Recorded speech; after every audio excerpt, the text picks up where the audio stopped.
Friday, September 16, 2005. I am 11 years old. My family and I decided to go camping up to the mountains. We wake up early in the morning. By 8 o'clock, we are driving down the road. We arrive to the place by lunchtime. My three brothers start setting up the camping house. My mom and my sister are preparing the food. My dad is loading the rifle. He looks me in the eyes and he says, "Jorge, follow me. Let's go for a walk." We are walking and talking to each other. Suddenly, we hear a sound in the middle of the forest, not so far from us. What a surprise! A big tiger comes out from the trees. My dad and I stop walking and look to each other. The animal runs towards me and jumps, opening his arms and showing his claws. Everything is in slow motion. I turn my head, looking at my dad. He's pointing the rifle to the animal. I can see fear in his eyes. But finally, boom, he shoots at the tiger. All of a sudden, I heard the voice of my teacher asking, "Do you have any questions?" In that moment, I knew I was in trouble. I realized I was in the classroom and I had not learned anything. Once again, like so many other times, my mind was traveling out of my body, either traveling to the future, imagining new scenarios, or traveling to the past, trying to solve problems which do not exist anymore. I was losing the opportunity of living in the present to learn the lessons of the present.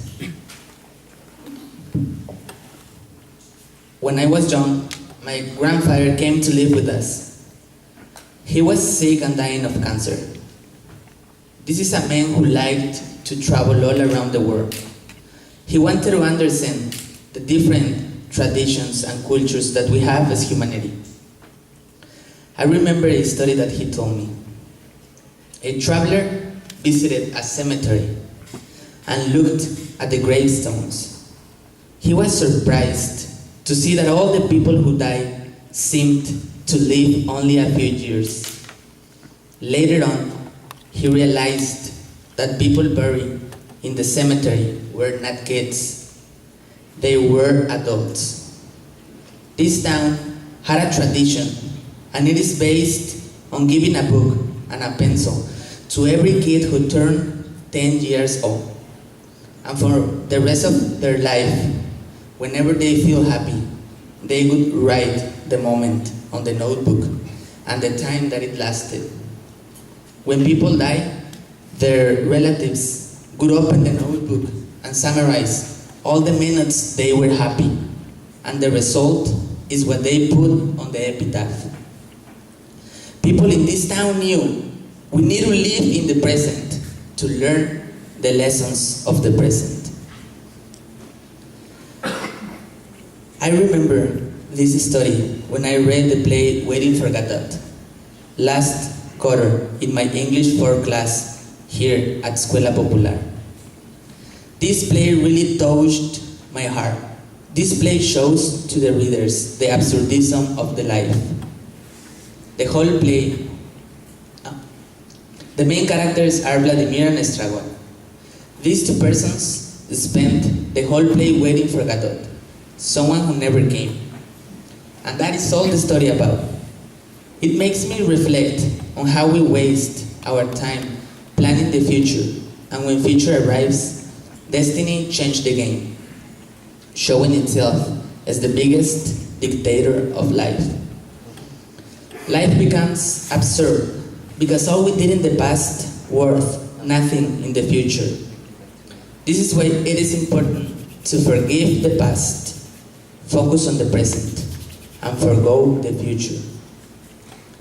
Ladies and gentlemen, I'm here to tell you that you must be conscious of everything that is around you. Be conscious that life is just a moment. Be conscious that your life, everything that you are, everything that you were, and everything that you are going to be is concentrated here and now. John Lennon once wrote a song to his son called Beautiful Boy. And he sang, "Before you cross the street, take my hand. Life is what happens to you while you are busy making other plans."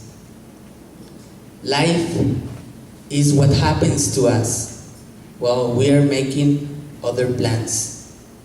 Remember this so that you can live in the present in order to learn the lessons of the present. Thank you.